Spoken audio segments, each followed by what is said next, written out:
Welcome to our study of Paul's first letter to the church in Corinth. Today we will see what Paul has to say concerning questions about some debatable practices. The issue in 1 Corinthians 8 concerns buying meat in the public market, given the fact that much of that meat had been sacrificed to pagan idols before arriving in the market. The Old Testament does not directly address this subject, but each Corinthian Christian has strong convictions about what other Christians should do about it. In 1 Corinthians 8, 1-7, Paul writes, "Now concerning food sacrificed to idols, we know that we all have knowledge. Knowledge makes one conceited, but love edifies people. Therefore, concerning the eating of food sacrificed to idols, we know that an idol is nothing at all in the world, and that there is no God but one.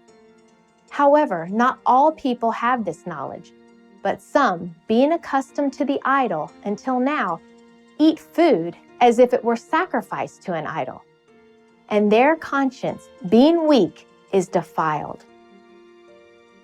This question consumes chapters 8, 9, and 10.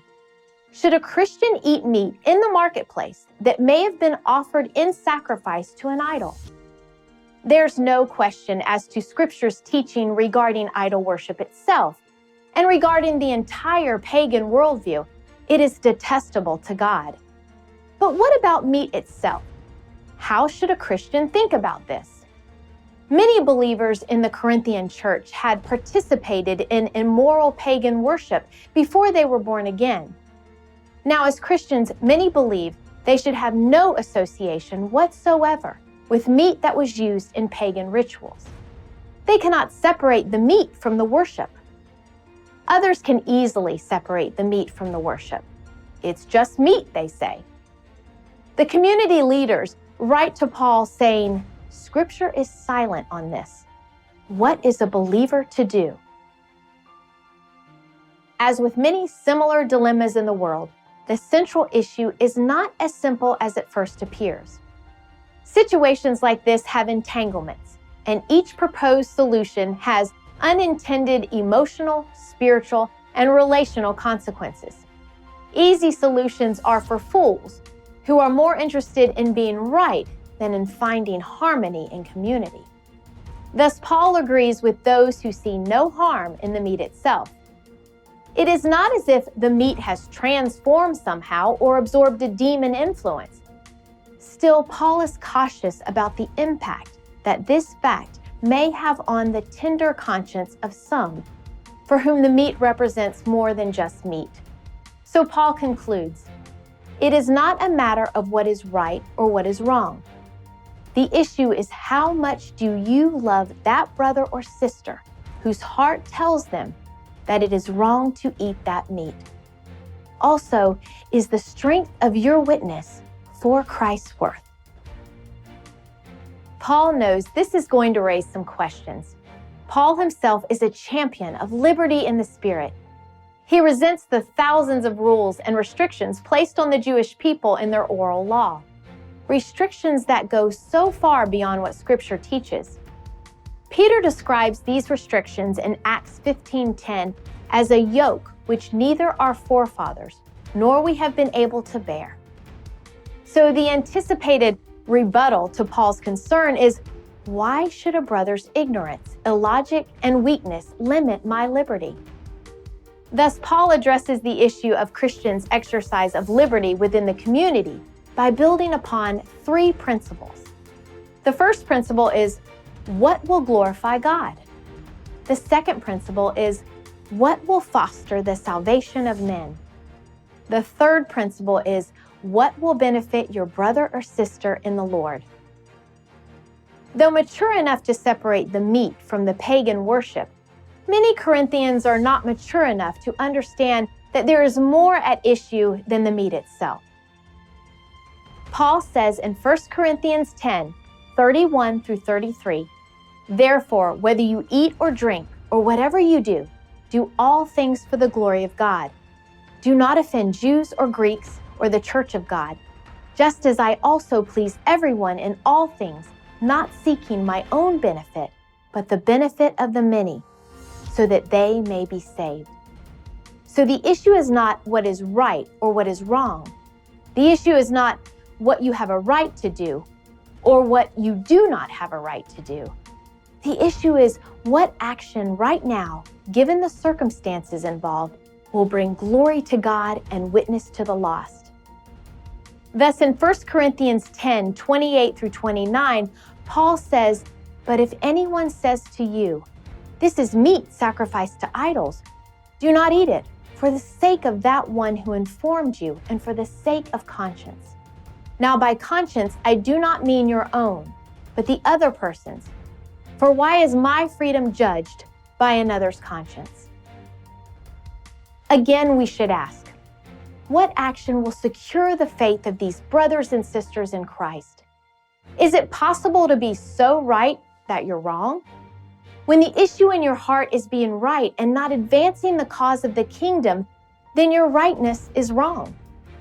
Are you trying to get something for yourself, or are you trying to give something meaningful to others?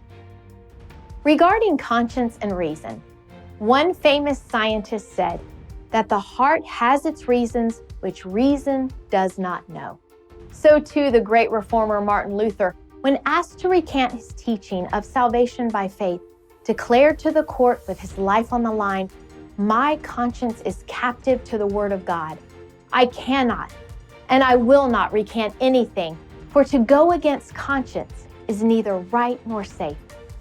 These are powerful words that should inform our gentle dealings with those whose conscience is bound to matters we might find unreasonable. To act against conscience is neither right nor safe.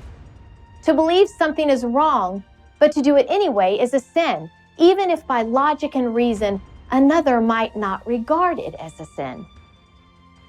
Indeed, some people's consciences are shaped by their own vulnerabilities to specific allurements. A sip of wine to one person is a drink. A sip of wine to another is a powerful wave of temptation, back into a life of drunkenness.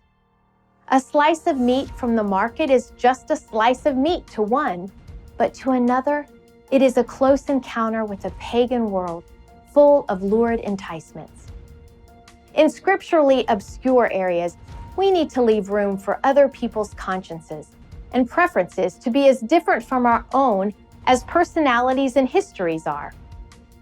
Paul holds himself out as an example in this area, writing in 1 Corinthians 9:19, "For though I am free from all men, I have made myself a slave to all, so that I may win more." After detailing his accommodations to Jews and Greeks in every place, he finishes up in verse 22 saying, "I have become all things to all men, so that I may by all means save some." Paul operates with the principles we have listed. He positions himself to connect with those whom he reaches with the gospel, behaving as he must in order to open the doors of communication for Jesus Christ. He is not seeking his own comforts or preferences, but is becoming what he must become to win others. He doesn't compromise the gospel, but he lets go of certain privileges of freedom for a time in order that he might glorify God, win the lost, and build up the church. All in all, the philosophy of Paul's ministry in 1 Corinthians 8 through 10 can be summed up in one word: love. Although Paul gives specific solutions to the problems of the Corinthian believers in each chapter of this letter, genuine brotherly love is the general solution to all the problems he addresses.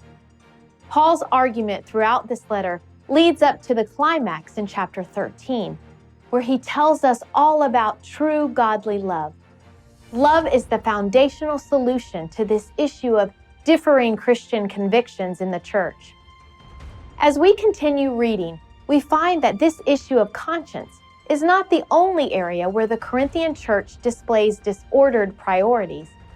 Keep in mind the Corinthians were converted to Christ from a community that was legendary even among the Romans for being wild and immoral. It is not surprising, therefore, to find a general upheaval of disorder plaguing their meetings. In chapter 11, Paul confronts this in the way that they go about celebrating the Lord's Supper. The way most churches celebrate the Lord's Supper today reflects a development from earlier days. In the early church, many churches celebrated the Lord's Supper in the form of a full meal at their meetings. The meal itself is a covenant rite in which the worshiper devotes himself to the Lord by implication to his fellow believers. While believers at Corinth continue to practice this rite, they do so in a way that displeased the Lord. Rather than sharing food, each family appears to bring their own meal. Those who are wealthy satisfy themselves and drink a lot of wine, while others who are poor have little to eat. The issue here is, again, unity and empathy. The solution is love.